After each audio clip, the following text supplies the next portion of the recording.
All right, all the MMA heads, I am glad that you're with us here on Sportsnaut because we have the one and only Jason Burgos here to break everything down from USA 274. First and foremost, how are you?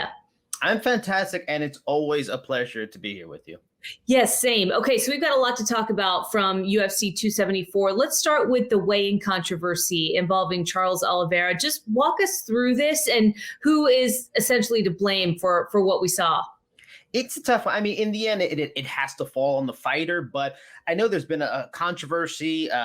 Charles has mentioned maybe there was something wrong with the calibration on the weight. A separate fighter, I think it might have been Norma Dumas, I'm not sure, but another fighter mentioned something off with the weight, maybe that. But the only thing is, in the end, if there were a lot of fighters that miss weight or have problems, then it seemed obvious. But in the end, Charles was the only one. Unfortunately for him, he was off by a half pound. And at the championship fights, you have to be at the limit. You don't get that 1 pound grace pound, kind of extra thing. But today, Mark Radner for the UFC came out and responded to the controversy, saying that they did calibrations. There was a bit of an issue early in the morning before official weigh-ins where sometimes the international fighters might change the pound to kilograms and it kind of throws a calibration, but they noticed it early, 8 in the morning, and they fixed it. So even in the end, the UFC, I don't think would admit it anyway, because it would make them look horrible and possibly open themselves up to a lawsuit since he got stripped. So in the end, it's just going to fall on Charles Oliveira. But luckily for him, he had a performance where people are going to look at him as the uncrowned champion anyway.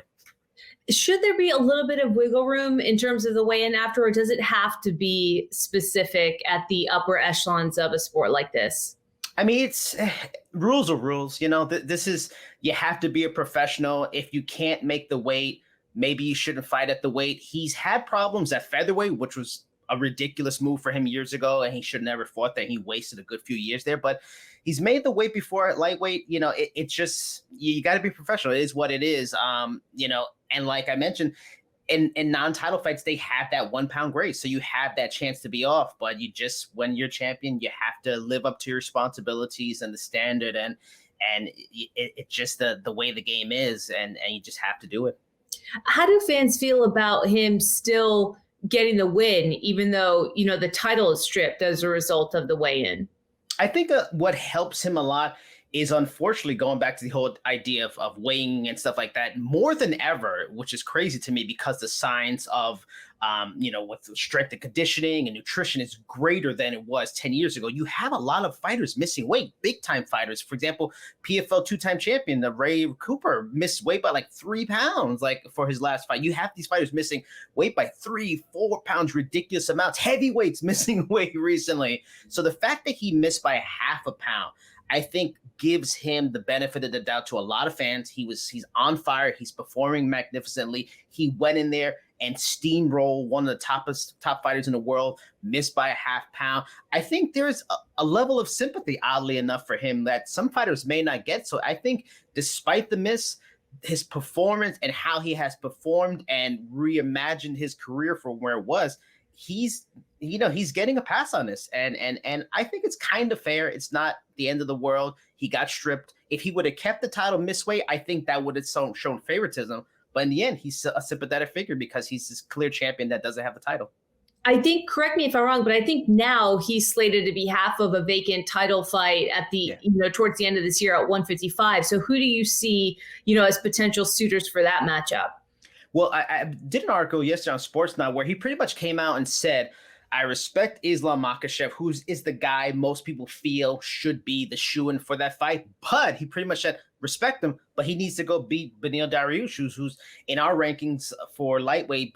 Islam is 2, Beneil's 4, Gaethje is 3. So it's a tough spot for Islam because this guy, I believe, has won 11 fights. He's done everything he's needed to. It's unfortunate that he has to keep proving himself. Maybe the reason why he's saying this is because also, when he made that statement, he also said he's not coming back to December. So there's a whole lot of in between. Maybe he doesn't want to see an interim fight. And since he's vacant, maybe it doesn't become interim. It's an official title fight. So maybe he's thrown out there because he's in a weird spot. But yeah, the odds-on favorite are probably Islam Dariush fight winner.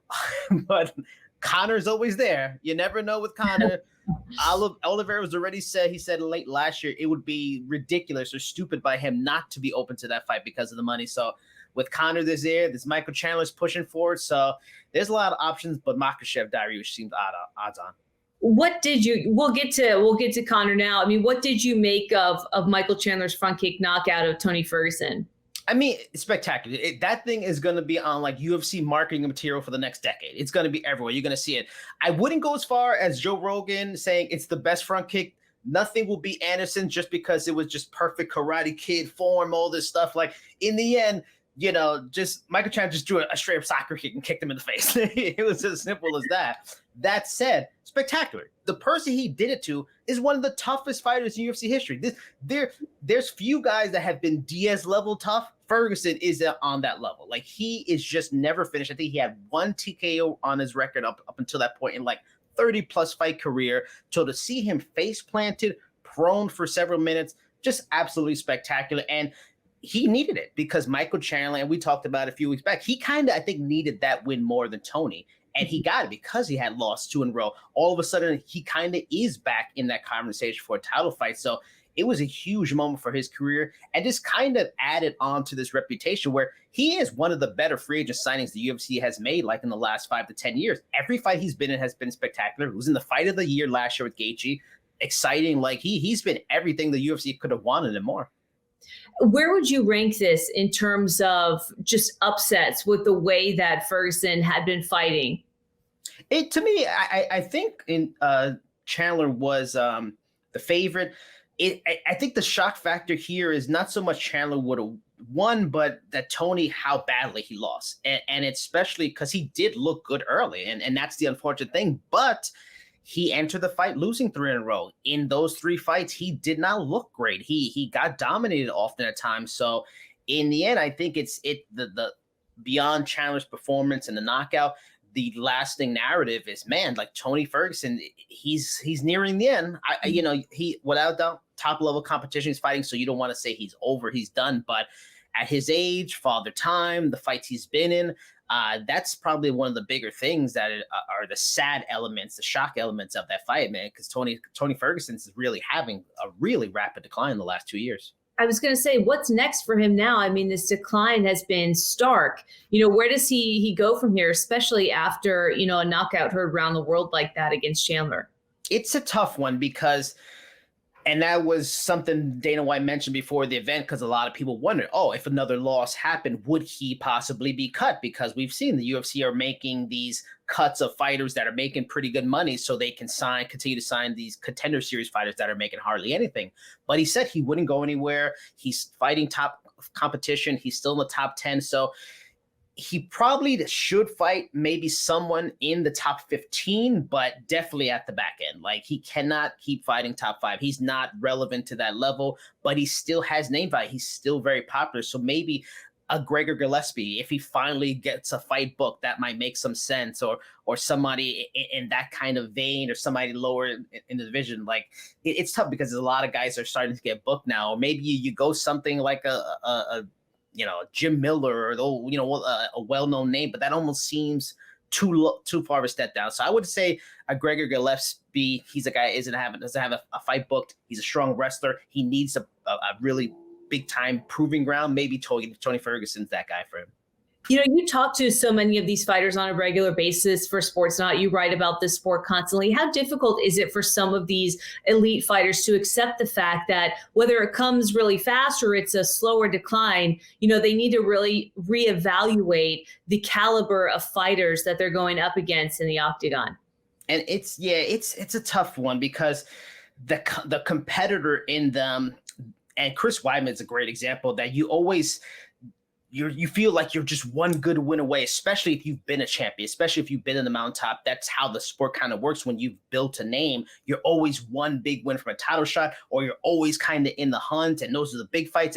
And when you reach a certain point in your career, there's definitely that they just can't give it up because they love the competition, all those kind of things. But, if you still want to compete, you need things to kind of make you go through this struggle of like a 6-week camp and miss your kids and be away from your family, in year 10 and stuff like that. So you need that motivation. So it's it's a weird thing. And also what hurts MMA fighters too is that, they can't just walk away because they have millions in the bank. They don't make that kind of money where it makes walking away that much easier. If I've got 10 million in the bank, I think it would ease a lot of fighters' desperation to maintain a standard of life because they have the money, but it's just not a situation for a lot of MMA fighters, even at the UFC level. I think that's one of the saddest things about combat sports for me, for when these athletes wrap up their careers, whether it's MMA or boxing or anything else, is when you see an athlete that's in a financial position to where they have to continue to fight past being in their prime physically. There are so many boxers, like you said, who have set themselves up for life, who are elite, who've made millions and millions and millions on these pay-per-views. And then you've got these guys who have either burned through all that, or like you say, MMA fighters who financially just don't have the payoff that some of these other guys do. And so, it's just, there's something about the physicality of the sport, MMA in particular, to see some of these guys feeling like they have to continue to fight in these bigger fights. It's really, really upsetting. So, you mentioned Michael Chandler, kind of calling out Conor McGregor, and a lot of people have tried to entice Conor McGregor. Do you see him answering this call from Michael Chandler? It makes a lot of sense. The only factor is that Conor's kind of really making it clear, and even in some of these call outs after the fight with the Chandler stuff and whatnot, he really just wants to fight at 170. So it's if Michael Chandler is willing to do a unique just money fight at 170, I think it's definitely very possible. It's a fight that makes a lot of sense. I'd rather see him fight something like that, like just an event fight, than maybe him fighting the best ones. Like I don't know if Conor McGregor versus Vicente Luque is like going to be a fight that really interests fans. Nothing against Vicente. He's an outstanding welterweight and a star, but I don't think that's as interesting as a Michael Chandler fight. But since he put on all this muscle, he doesn't want to throw away the work of adding all this muscle. I mean, it makes sense for Chandler. I don't think he's not going to get a title fight. He's still lost 2 in a row before this. He had his shot. He lost to the champions clearly. So he's in a unique space, though, that he's built his name so much with the UFC and done so much to build his reputation as brand. He's worthy of a Conor McGregor fight. He's of that caliber of name, and he's not getting any younger. If you can make that fight happen and it's at 170, you don't have to cut weight, make it happen and make one of the best paydays you can make possible. And I think Conor sees the value in that fight too, and it just makes too much sense not to make it. Is it a risky proposition at all for Conor McGregor to entertain something like that at that class? It's hard to say because cutting weight is always a big issue, and it's always been a big issue for him. But there's also the idea that some fighters will go, okay, go up in weight, not have to cut, and it does benefit them. Like a Kelvin Gastelum for a long time, it benefited him not being at welterweight, being at middleweight. But sometimes people are just optimal having to cut to a certain weight, like a John Jones. We may find out he's probably better at light heavyweight, even though he was so big. His performance, he's the greatest of all time, despite cutting that weight, despite being so big.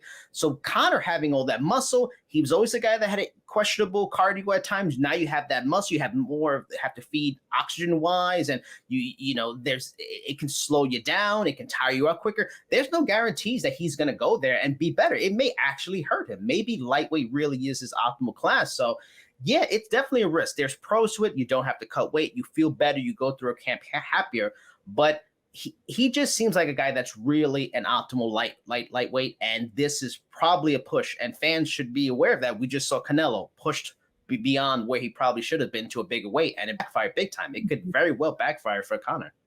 Just lastly, for wrapping up 274, Carla Esparzas' win was a little bit controversial, I guess. Some people found it to be lackluster.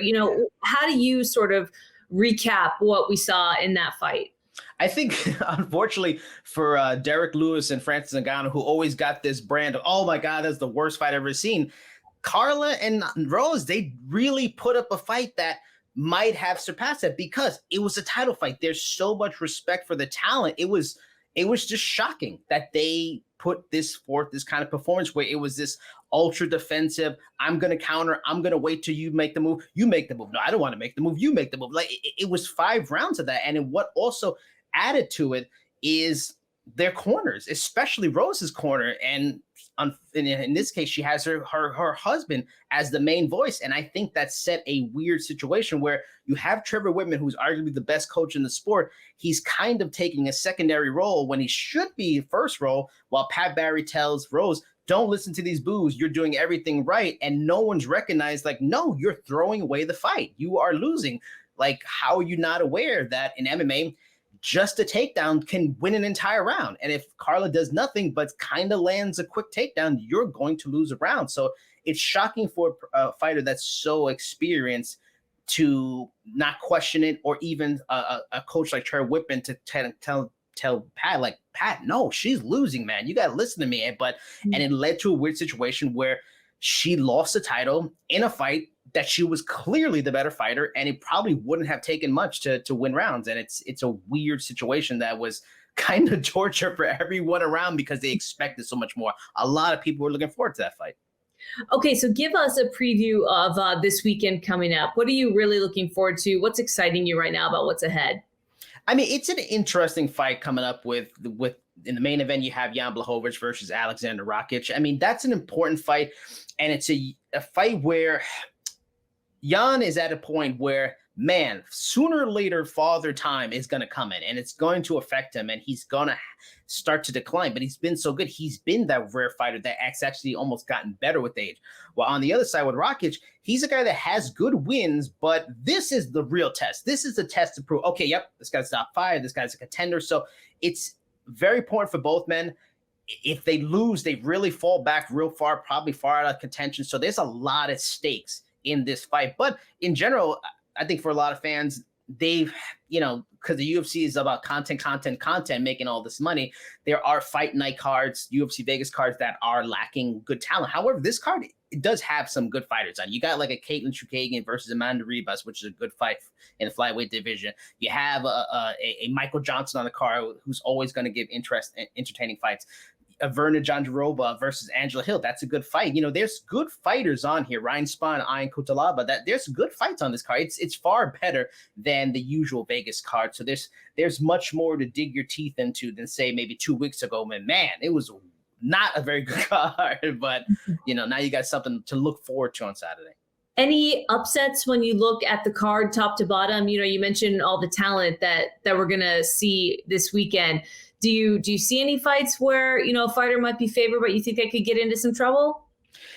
Michael Johnson is in an interesting position because he's right on the edge of probably being released, and he could be released, but he's in this matchup where I haven't checked the recent odds, but I wouldn't be surprised if he's the underdog just because of his recent run, but he really needs a win. And it feels like the kind of matchup where people are like, he's done. This is probably just going to be another loss in a run of losses, where he really might surprise because of maybe an experience and a pure talent advantage he has. But I think a lot of people might sleep on Amanda Ribas because she's lost a little bit recently, and Caitlin Chukagian is just one of those fighters who continues to kind of just maybe doesn't get knockouts, but it's just a hard puzzle to solve. I wouldn't be surprised if maybe this is one of those surprise losses for Chukagian. Maybe Amanda Ribas does get a surprise a win in that kind of situation. But I think for the most part, the favorites probably will hold, but those are maybe two fights where you might get a surprise. This flyweight division, so we just saw Katie Taylor have a huge win at Madison Square Garden, right? Sold out the Garden on the boxing side of things. And you've got these really compelling fights on the women's side. Are we getting closer to an era in MMA, boxing, combat sports, in its totality, where some of these female fighters are being appreciated more than they have been in the past?